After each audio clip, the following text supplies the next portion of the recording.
Ingin Bapak jadi ketua PSI, Pak. Ketua umum PSI, Pak. Iya, masih dalam kalkulasi. Berarti memungkinkan. Jangan sampai kalau nanti misalnya saya ikut, saya kalah.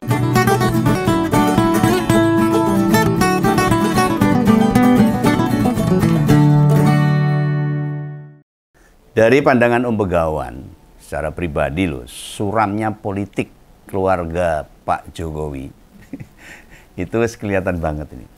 Makanya Jokowi berusaha keras, dengan keras gimana mereka bisa bangkit kembali. Ya maksudnya eksis. Nek bangkit kembali malah kayak film horor. Bangkit dari kubur malah kayak film. Tapi nek dikaitkan sama horor, ya jane ada sangkut paute. Sekarang mari kita sama-sama lihat fakta yang ada. Coba deh Om Begawan sodorkan pertanyaan. Kapan terakhir Jokowi bertemu sama petinggi partai? Tentu selain PSI loh ya. Bingung toh? Wis lali. Jane ya padha Om Begawan ya lupa. Ning gandeng aku iki ya nggo kepentingan konten untuk saya sampaikan kepada penonton. Terus tak goleki. Ya sebelum konten saya cari itu. Dia terakhir ketemu sama petinggi partai itu ya waktu habis Lebaran. Itu didatangi sama Pak Zulhas sama Pak Bahlil. Itu wae mergo Bagdan Lebaran. Orang mergo Idul Fitri ya kayaknya wis gak ada yang nemui. Beda sama ketua umum PSI, pasti bola-bali ketemu Jokowi lawang anake. Bisa satu rumah. Bila ada hajatan pejabat model mantu, itu ketemu banyak petinggi partai ya lumrah. Wong ya sopo-sopo diundang, tapi kan nggak bisa ganyi. Nah, mengapa pertanyaan itu tak sodorkan duluan? Buat membuktikan bila keluarga Solo wis diemoi sama politisi nasional, yang kemudian memaksa, mau nggak mau Jokowi mesti jadi ketua umum PSI. Makanya dalam 3 bulan mendatang, manuver politik mantan presiden akan makin menonjol, utamanya perkara calon ketua umum PSI ini. Di hati kecilnya, sebenarnya dia pengen istirahat. Wes sepuh, wes pengen sumeleh. Wes wegah melu-melu ngurusi politik. Lah masalahnya, kedua anak sama menantunya, semua terjun ke politik. Bila Jokowi gak turut nyemplung, ya ketiganya bisa bahaya, bisa gak bisa eksis. Bertarung secara fair di jagat politik nasional itu bukan masalah sederhana. Nah, pas sama wartawan kemarin tuh, kata Pak Jokowi saat menjawab wartawan, apa mau mendaftar sebagai kandidat ketua umum Pak di PSI?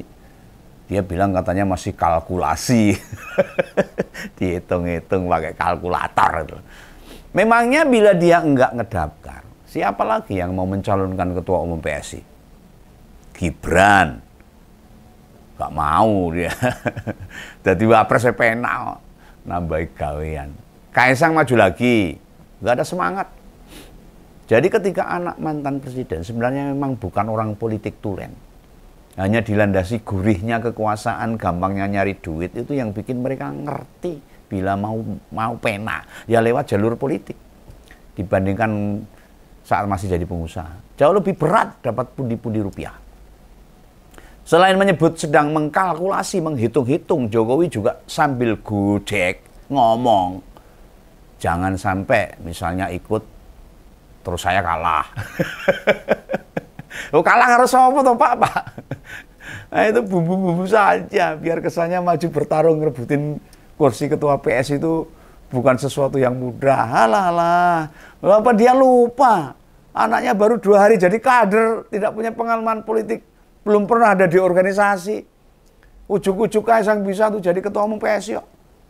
Biar malah gak lewat mekanisme kongres itu. Lah omongan jangan sampai saya ikut terus saya kalah, itu kan lucu itu. Jelas sebuah acting.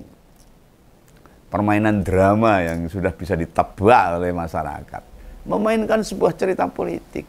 Nah rencananya di kongres PSI mendatang, cara memilih ketua umumnya mau memakai sistem one man one vote. Yang milih ya jelas kader PSI yang sudah terdaftar. Nah, sistem model e-voting ya versi online ini mekanisme yang disebut Jokowi sebagai representasi partai super TBK. Di dunia ini mana ada partai yang cara milih ketua partainya kayak gitu. Pembukaan belum pernah dengar tuh. Sekali lagi, ini sih buat mainan aja nih. Biar terkesan PSI beda sama yang lain. Biar kesannya lebih maju. Maju apanya? Harapannya yang menarik anak-anak muda, yang nggak ngerti apa-apa, yang nggak paham permainan gimmick gitu. Tuh. Dianggapnya kita semua nggak mudeng.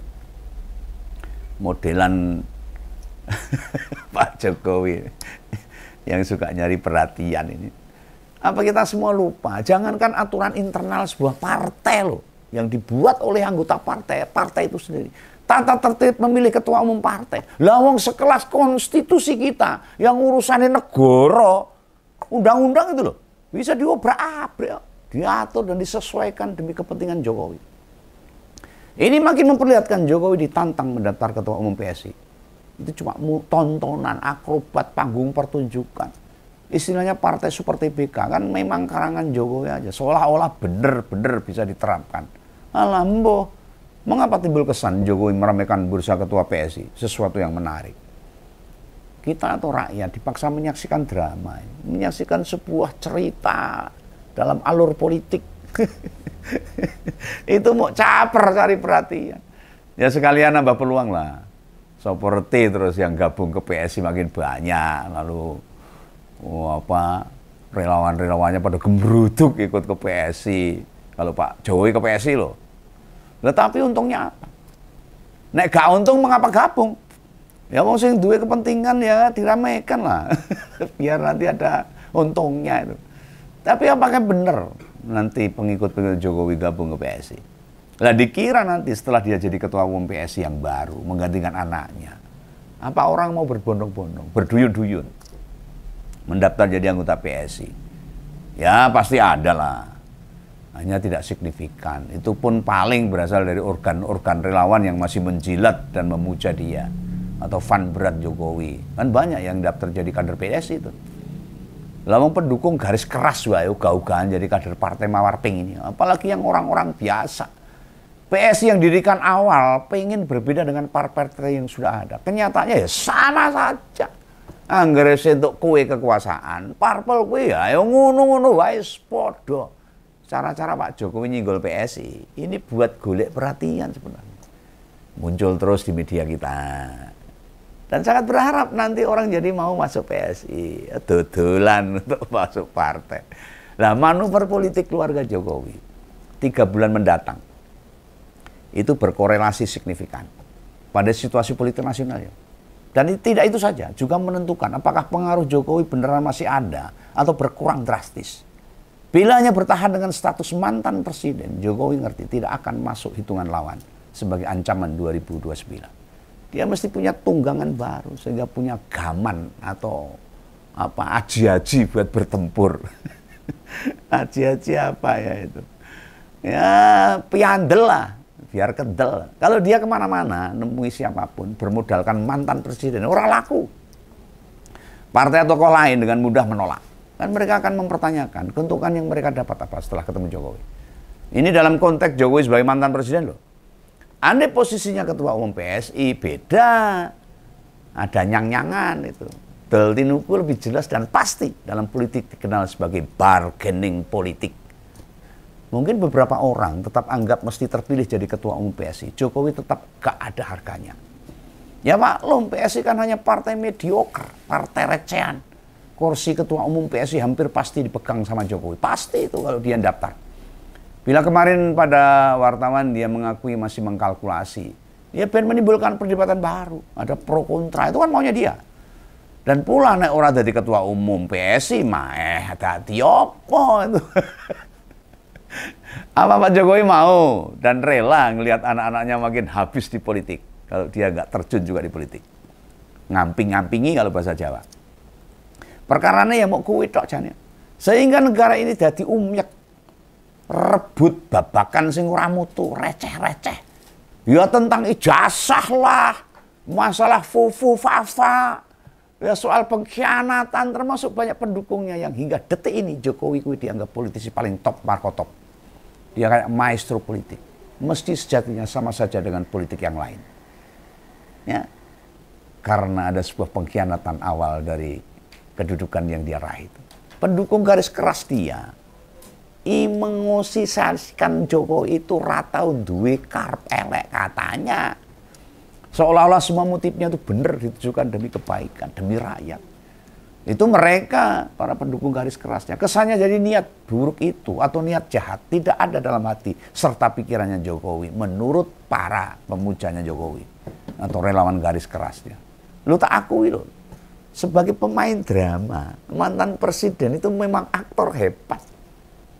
Luar biasa itu. Lo Begawan yang pemain teater aja, pelatih teater dulu. Nggak bisa memainkan peran seperti itu. Ibarat pemain film, kelasnya kayak Robert De Niro atau Jack Hackman itu. Maestro dunia pertunjukan. Oh Begawan kalah jauh. Akibatnya dunia politik Indonesia kan jadi nggak sehat sekarang. Ribut, gaduh, ruwet, ambiar politik kita ini. Demokrasi rusak, konstitusi ambiar, hukum diinjak-injak. Dan sudah nggak kehitung, pengko pangkape ngompol membedah keluarga Solo ini. Ya penyebabnya syahwat politiknya yang nggak pernah habis. Mulai sejak mengacak-acak konstitusi, mengkhianati partai, mencederai batin ketua umum partai, dan malah menjalankan praktek nepotisme. Yang kayak gini yang cetha welo-welo isih akeh sing ora sadar. Banyak yang nggak nalar, yang masih diikuti oleh banyak orang, para pemuja dan para penjilatnya. Jejak digitalnya kan ada semua. Gimana kita bisa membaca alur atau garis kepentingan pribadi, ngangkangi konstitusi dan hasilnya gimana? Sekarang lihat sendiri toh, ada syahwat politiknya nggak bulat-bulat, mau tetap menep. Sekarang mungkin perlu pencilaan, main drama, main sandiwara, bermanuver politik, petakilan. Bahkan sebelum deklarasi para kandidat capres oleh partai politik, Jokowi menegaskan, saya mendorong Gibran setidaknya jadi cawapres. Mungkin tidak ada puluhan atau malah ratusan juta kita merasa dibohongi. Enggak. Disitulah ujian syahwat kekuasaan. Mampu menahan diri, ngerti mana batasnya. Meski bagi banyak mantan presiden itu berat hati, tapi nama baik mereka tetap ada tersisa. Belum lagi bilang ngelihat kapasitas wapres kita ini. Gibran, ya gitu-gitu aja yang diperjuangkan oleh bapaknya. Yang tidak bisa menep itu. Dalam bayangan Begawan, para kandidat ketua umum PSI di Kongres mendatang, itu yang akan muncul ya boneka-boneka juga. Seolah-olah mereka beneran berebut kursi ketua umum. Bersaing beneran sama mantan presiden. Aslinya yompel. Andai Jokowi beneran masih menjaga marwahnya sendiri, dia gak ubah ke piye-piye. Yang nawari buat gabung ke partai, itu pasti banyak banget. Pasti banyak. Kalau dia pensiun, presiden menep, nggak mengkhianati partai. Wah, tawaran bergabung ke partai ya lebih gede, tetap terbuka lebar. Persis saat setelah pensiun, hampir semua partai membuka diri. Saya ini malah belas, nggak ada partai yang ngajak untuk masuk ke partai yang ada di Senayan.